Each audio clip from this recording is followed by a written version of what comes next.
GG.Revnak versus Kevin. And how this goes. What will they run? So Kevin will run USA. Revnak will run Spanish. So a Spanish versus the United States. Should be a pretty good match. Okay, so we may have passed the 10-second mark. Whenever you're like looking at a game recording in Age of Empires 3D and it does not out of sync by the 10-second mark, you're probably good. You're probably good. So yeah, so we're going to see Revnak Spain facing off against Kevin's United States. Should be a really good battle. I think Revnak is going to teach us a thing or two about Spain in this for sure. I honestly want to see Revnak in the later stages of this tournament facing off against JulianK and some of the other people there, like Iza and some of the other ones that made it. That would be really good. But here we are, won the Cordoba. And what's USA going to run? I don't know. He does go for the middle trading post.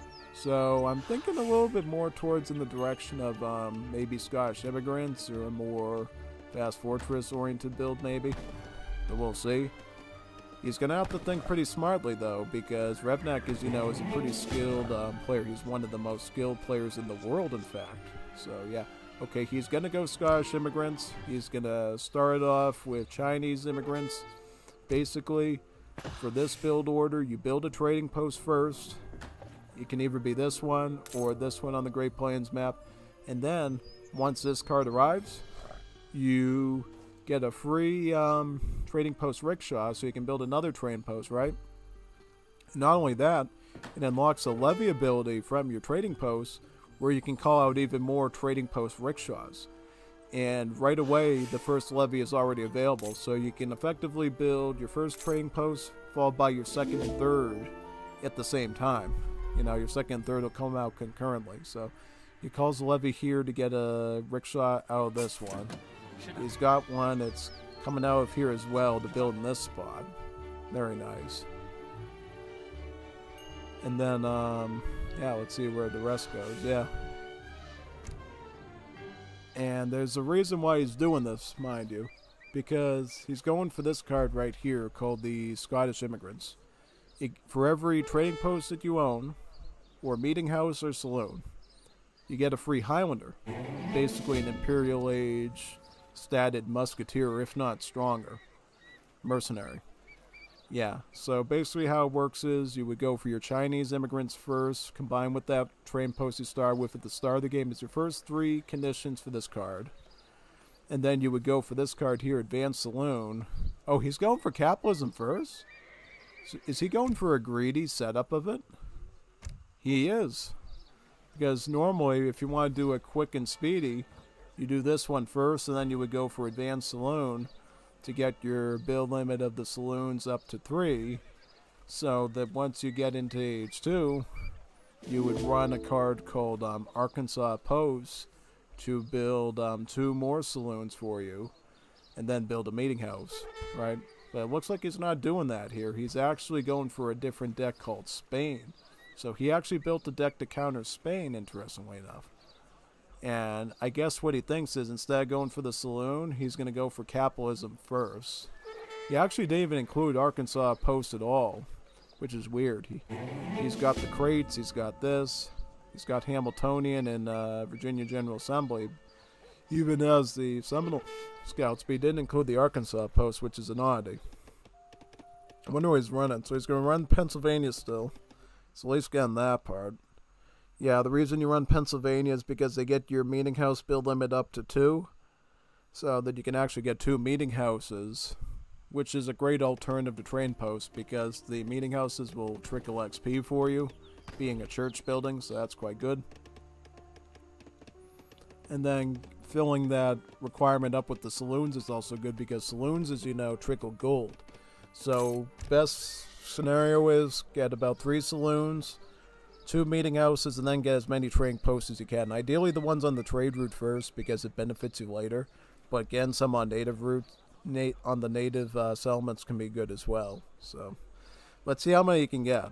Like if you can get up to 5 trading posts with the said buildings that I said, you can get a maximum of 10 Highlanders. And then you should be able to rush at Revnak right away. But that's depending on a lot though. So he does get a military wagon for going with Pennsylvania that he can actually build a free saloon with, and he's actually going to build one right here too. He's building a meeting house as well.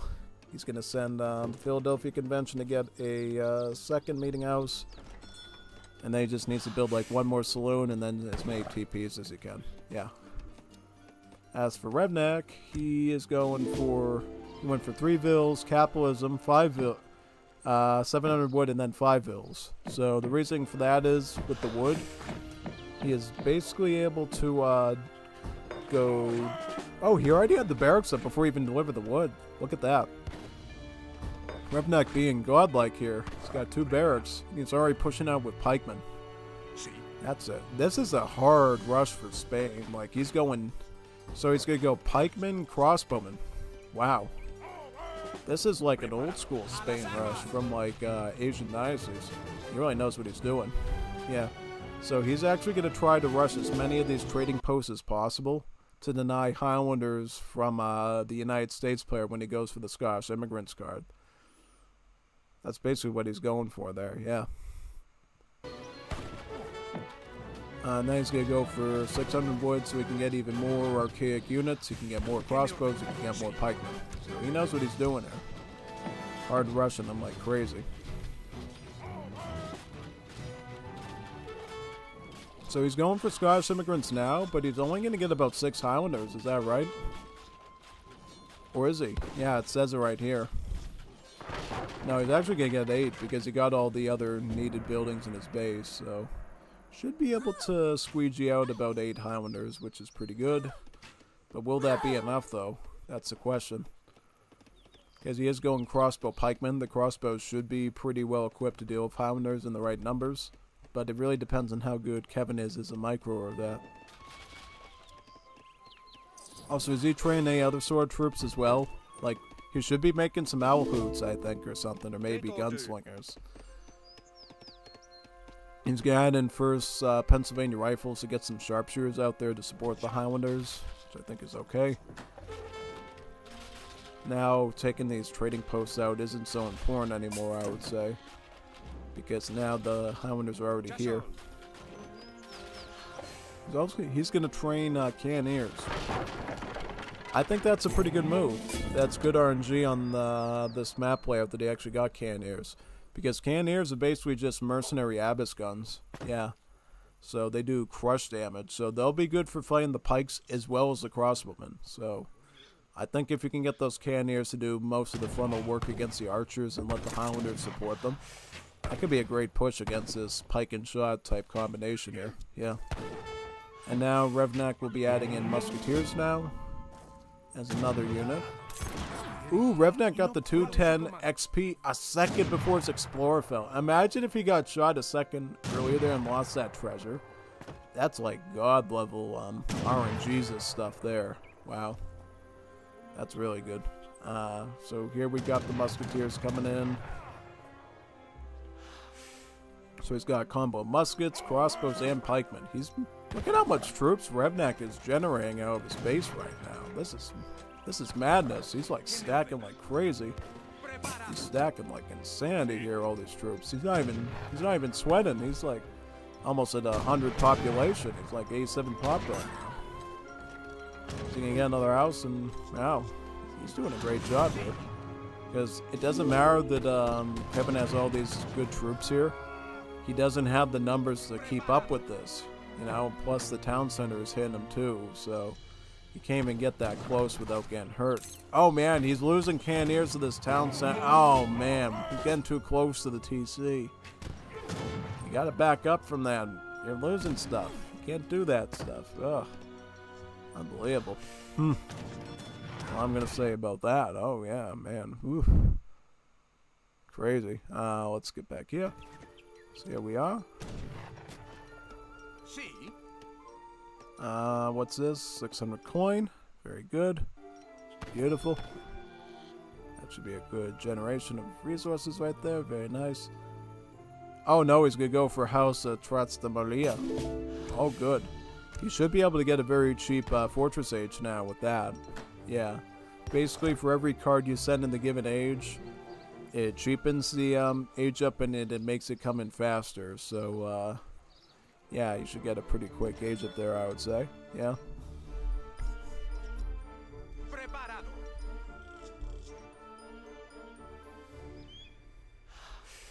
Sí.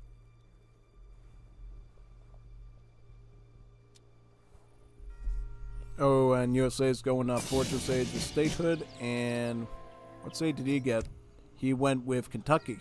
Yep, that's typically what we do when we go Scottish immigrants, is we follow up with the Fortress Age into Kentucky, so that you can run this powerful Kentucky Hunters card.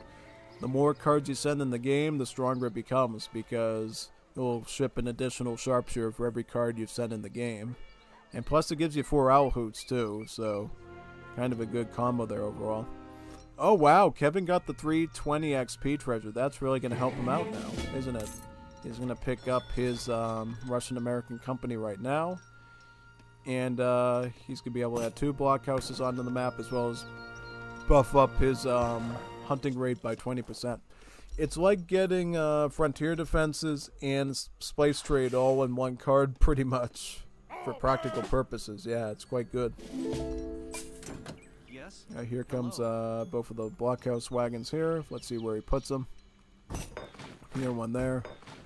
But you gotta watch out, because Revnak is now in age 3. He can get his lancers, falconets. He can get all this scary stuff there. Gotta be very careful. He's also getting veteran on both his pikes and his crossbowmen right now, so you know he's gonna do pretty good with that. He really has no reason to upgrade the muskets, because he only got about 10 of them. But the archers and the pikers, absolutely, because he's got huge stacks of those. He's gonna train 1 falconet, probably anticipating Gatling guns. Is that gonna happen though? No, he hasn't even sent rolling artillery yet, so Culverin won't see too much action yet, unfortunately. Cerveza. It's kind of funny they called the dog Cerveza. Doesn't that literally mean beer in Spanish? Yeah, I remember my Spanish lessons. Cerveza. It's literally a beer. Alright, so sieging the market down. Crossbowmen engaging with the sharpshooters. Crossbowmen, I got the push in, they're going to retreat. Okay. Still, nobody's really fully committed to a skirmish yet. Hussars, veteran Hussars here. Very nice. So he just upgraded that manually, it looks like. He didn't use the special card for him called Georgian Hussars. What is your command? Train more Hussars, shipping in about 8 regulars. Very nice.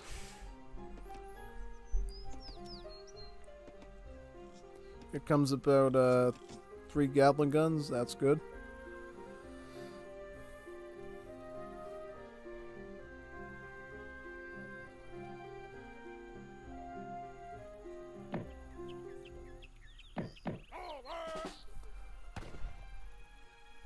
Steel traps. Very nice.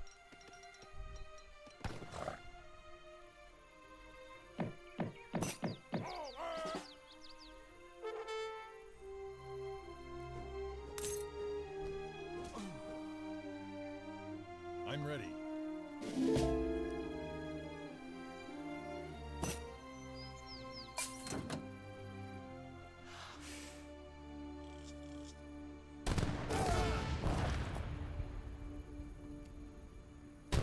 Yep, he's going to have to retreat with those falconets there. See, in this situation, 2 falconets and a culverin is much better than 3 Gatling guns. Because technically, the 2 falconets alone could have beaten the Gatling guns, but the fact that Revnak added in a safety culverin kind of makes the Gatling guns obsolete in this fight. He's really going to run into some serious issues here, I would say, for sure. So, that's not good at all, honestly. Definitely not. Definitely not. Alright, so now... Okay, Gatling gun's gonna... he should have... He needed a shot there, because now he's gonna have some real issues. But Revnak was definitely very quick there to avoid getting hit. Then come back with Revnak, he's gonna training in Lancers now, and shipping in Lancers.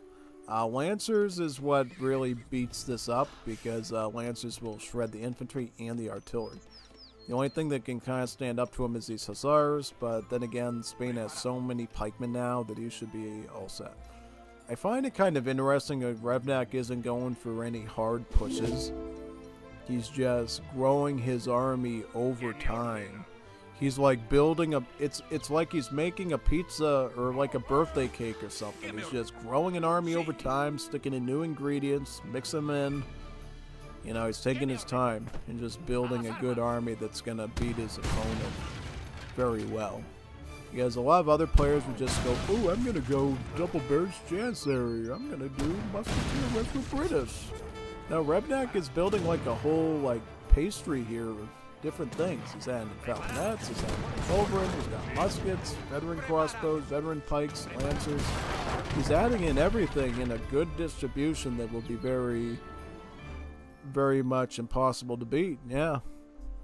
Knows exactly what he's doing. You know, it's very tactical. Very tactical indeed. Yeah. Big time. He's pretty strategic, I would say, yeah.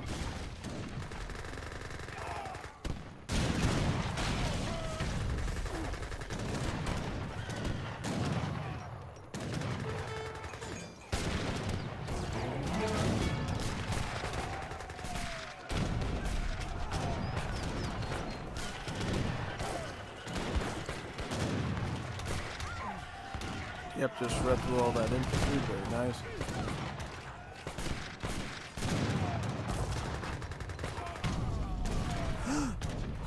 Good shot on the Gowan gun that was called. Beautiful. Alright, so he did send Kentucky rifles in because I see the owl hoots there now and the huge batch of skirms. But unfortunately, the falconets are just going to eat into that with the lancers. He's not in good shape right now because now he's just going to be pushed back. Right? Yeah. And if you're Spain, just add in more lancers. He's also picking up cavalry cuirass, which is going to add more HP onto these lancers too to boot. So yeah, you better get something like carbine cavalry now, because what you're doing right now just isn't working. He thinks he can just beat these with hussars. That's not true, because Revnak is holding a stack of crossbowmen and muskets right behind him. So if he tries to go into a cavalry on cavalry fight right now, the range support of Revnak will be astronomically more supporting, since heavy infantry is going to deal more pierce damage into a cavalry than a skirmish is. Alright, so falconets trying to come up here. Now he's sieging away at his state capital now. Just creeping in. Spain is going to stick in some skirms now and add cav combat too for the lancers. He just knows exactly what units to mix into the pot, basically. Adding in everything in a pretty good distribution there, which is pretty cool, you know. Very much so. ¿Cuál es su comando?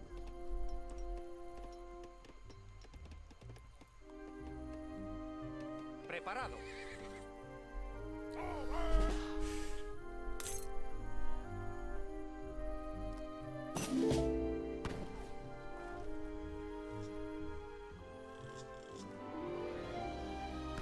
¿Qué me ordena? Preparado. ¿Qué me ordena?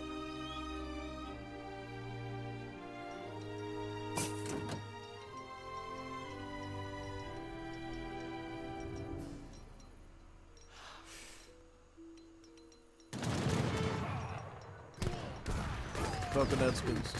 Okay, so now, oh, beautiful. Use the culverin, take that gallon gun. Oh, no, you just put this one. Oh, nice. Use the falconet gun. So now you're going to see these muskets going full bayonets against the hussars there and with the lancers. Yeah, once he gets the muskets involved with the cavalry, the hussars won't last that long overall, I would say. Because now the lancers actually have more HP than the hussars do because of the cav combat card. So he's actually doing really fine right now in that regard there. Yeah. Just has to push in a little bit deeper and should be all set. Yep, he's got in more lancers. Very nice.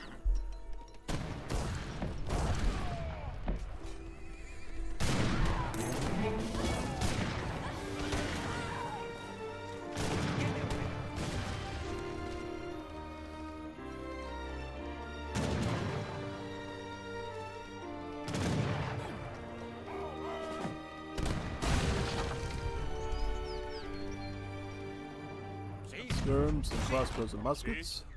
Skirms and lances.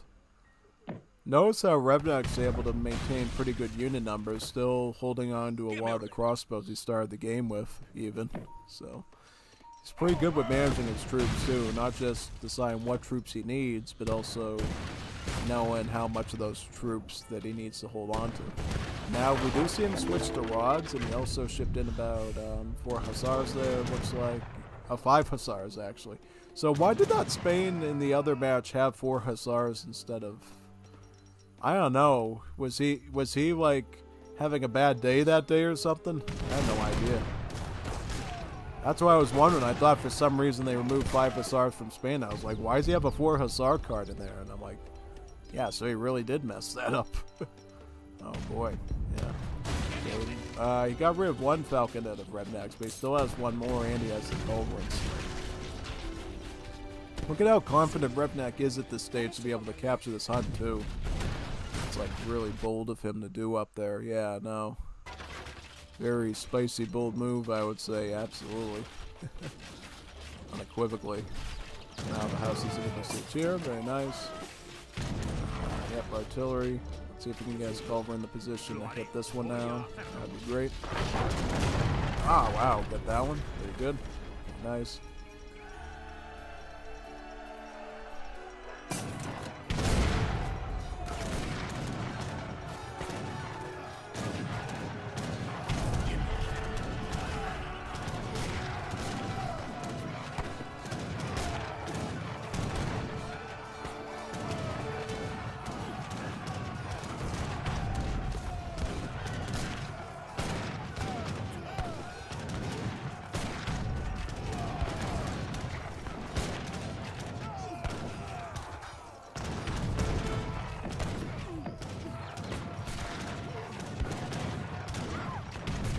Got the side there, very good.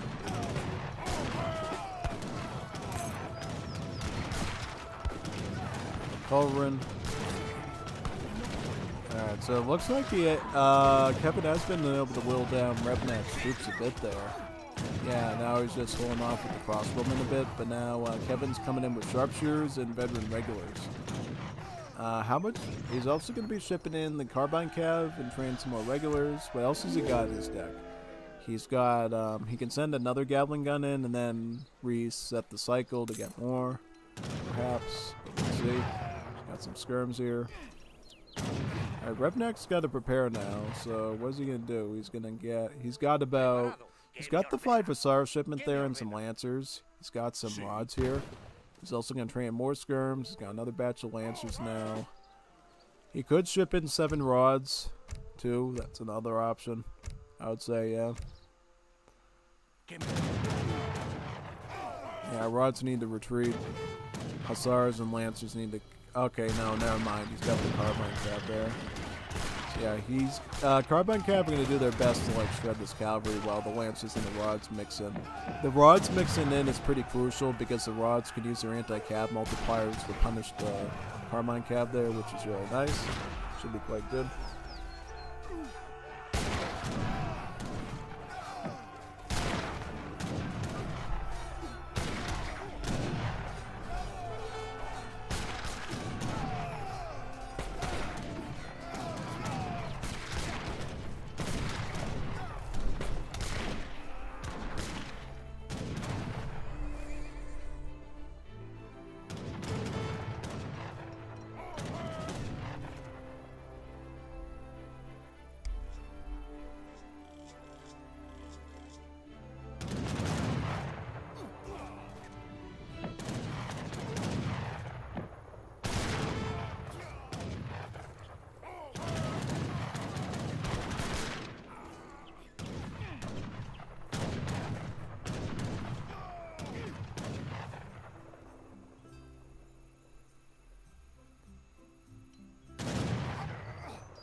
Alright, so now Revnak has sort of recovered his numbers here and he can go in against USA again, I think. Yep, definitely.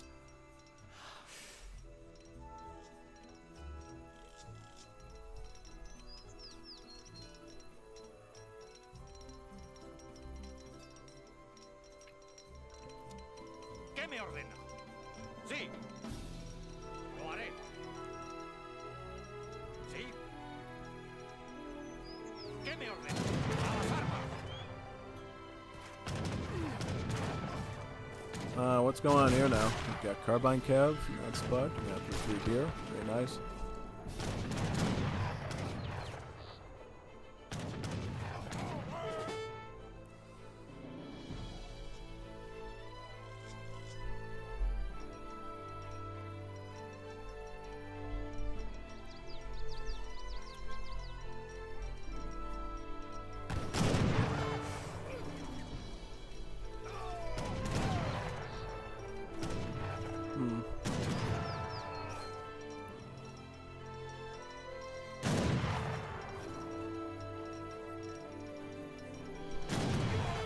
See?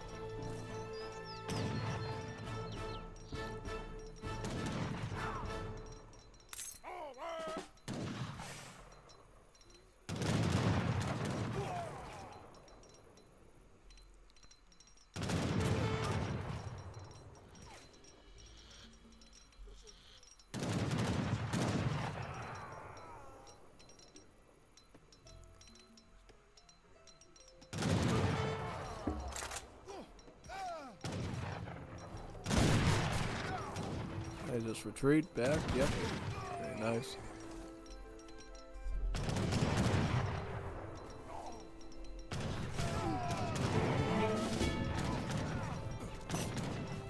Oh, he sent the Reconquista. He's got Conquistadors now. Very good. That should help out a bit because Conquistadors, at least in Definitive Edition, they actually are similar to the Akans, but instead of being a musket, they're a dragoon. So the way the conks work is they have a splash attack of 1, so they can actually potentially damage multiple units at the same time if they're, like, you know, again, crumpled up like a bag of potato chips really close to each other. So again, the conks at this stage could be pretty crucial. And since they're a native warrior too, they don't even count against your pop, which is quite nice as well. So skirms and sharpshooters facing off a bit here. He's got some cowboy. Oh no, those are carbine cav. I thought they were cowboys for a second. I'm like, whoa, you would make a cowboy fool. Okay, sharpshooters, regulars. This has been a pretty delicate dance between the two players with the micro, I found. No, they've been going back and forth here. This is really a good matchup, you know. Kevin really knows what he's doing here and making sure, you know, he does okay, you know. Here comes the Lancers coming on the infantry on this side. Very nice.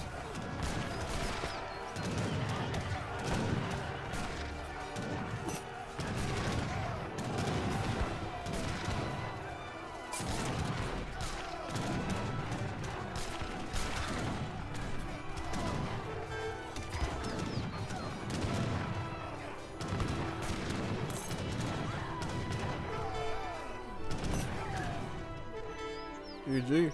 Very nice. That was a beautiful game. I'm glad I got to see that one and it didn't out of sync. I hope you enjoyed that one too. That was wonderful. That was a good demonstration of what Age of Empires 3 is all about. Yeah.